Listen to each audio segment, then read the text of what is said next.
In Kavya, we have the word Bhava. Right. And in Natya Shastra. Yes. So it's often translated as mood. So tell us what you think of that. The way the word bhava is used in kavya is not same as mood, because mood is something which is very temporary and it can change anytime. So I am in good mood, I am in bad mood, I am in angry mood or whatever. So bhava refers to a state of one's consciousness. It comes from the root bhu, which means to be, to exist. So means it is your existence. So when we are discussing the Ras Shastra, then we have the word sthai bhava, means the dominant bhava. So everybody has some dominant bhava, and according to that we function in the society. And in the Natya Shastra or in books of Ras Shastra like Kavya Prakash, Sahitya Darpan, they have categorized different types of rasas based on these bhavas. So some are saying there are 8 rasas, some 9, 11, 12, like that. So Rupa Goswami has come up with 12 rasas in his Bhakti Rasamrit Sindhu. So for each rasa there is a bhava, so which means the dominant mood. Every human being's mood changes, it is not all the time same, but certainly there is some dominant mood which persists most of the time. And then there are other bhavas, the bhava say of Yashoda towards Krishna. So that is called Vatsalya bhava. That she has the dominant bhava of being mother towards Krishna. So that is how she is operating. She is treating Krishna not as Bhagwan. Even Krishna is showing his universal form in the mouth, or expressing her belly being so, not being bound by the rope, but her dominant mood remains like the mother, it does not change. So in between she may become angry, that is the bhava of krodha, but that is not the dominant mood. So in poetics or in kavya, the word bhava is used in that sense. So although bhava can have so many other meanings, but when we see the context of Ras Shastra, then we have to know that this is the sense it has been used. So it's more consistent than mood. Right. Is a bhava a characteristic of a certain person forever? Forever means at least in that particular body, it can change. So when it comes to spirituality, then yes, we will say that it is permanent, and that is why the word sthai is used with it. So when you see bhavas of spiritual people like Yashoda or the gopis, so their bhava is stable. But here in the material world, people fall in love, they may have some relationship and they have some bhava, but then it changes. Aren't people having different bhavas, towards one towards this and one towards that? Is your bhava stable but specific towards a certain object and maybe different towards a different object? Yes. Yes. I could have a certain bhava towards X and a different bhava towards Y. Right. And that's my mindset. Right. So that is towards different people, but when we are analyzing the Ras Shastra, then we try to see that how this person is more absorbed. Basically bhava is that which gives you absorption of your mind. So even if you have, like you may be in the office and you are working there, you have employees, so naturally your bhava towards them is different, but you have a very dominant bhava of love towards your wife, that is madhur bhava.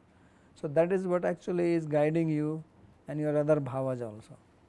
That is the overpowering bhava.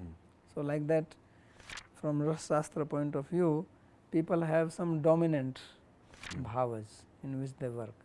And if you analyze here in the material world, some people are having the bhava that they just want to make money. Right. So that is what is dominating wherever they go, and whatever relation they are having, they are all the time guided by that principle, that dominant mood which they possess. So it's a character. It is related with character. It's related with the character of a person. Right. But there can be range of bhavas towards different people. Yes. Yeah, so Yashoda is treating, obviously she has the husband, so towards husband she has different bhava. She also has friends, so they have, so primarily as Rup Goswami has analyzed in Bhakti Rasamrita Sindhu, there are 5 major bhavas. That one is called neutral, means you do not have any specific mood, you are like indifferent, like the Jnana Yogis. So, Jnana Yoga is based on renunciation. So, their dominant mood is that they do not relate with anybody, that is why they take sannyas, they are not attached to anything, detachment is their primary bhava. Then there is the bhava of being servant, dasya bhava, like Hanuman has towards Rama.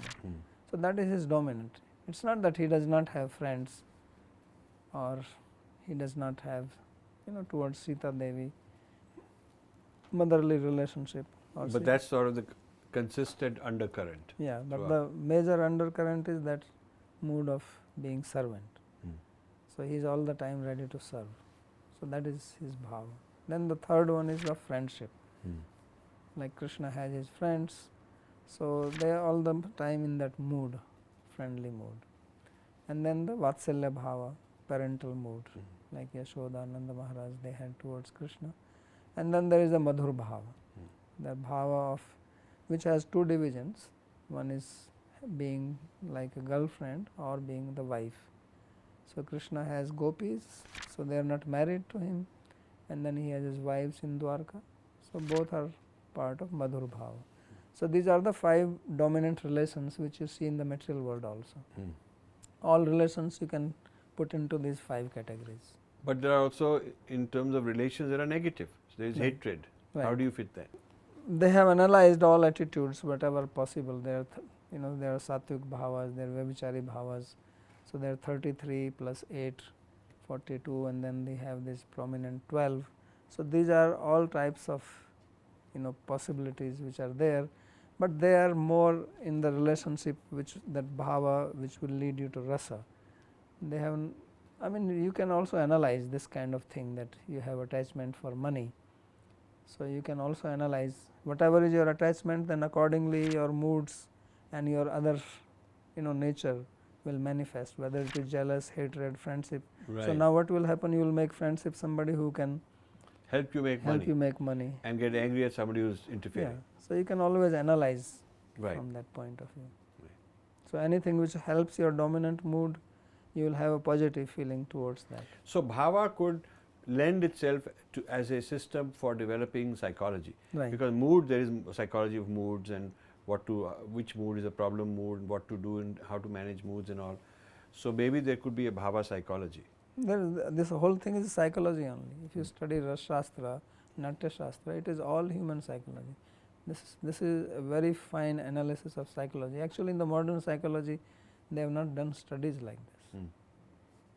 It is quite amazing when you study that what are the various moods which can manifest in deep love.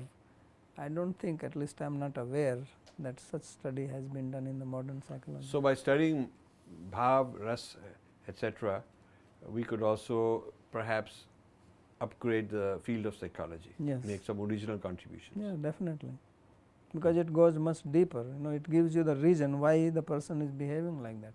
After all, psychology is the study of the mind and why somebody acts in a particular way. So, it is the bhava which is driving you to do that.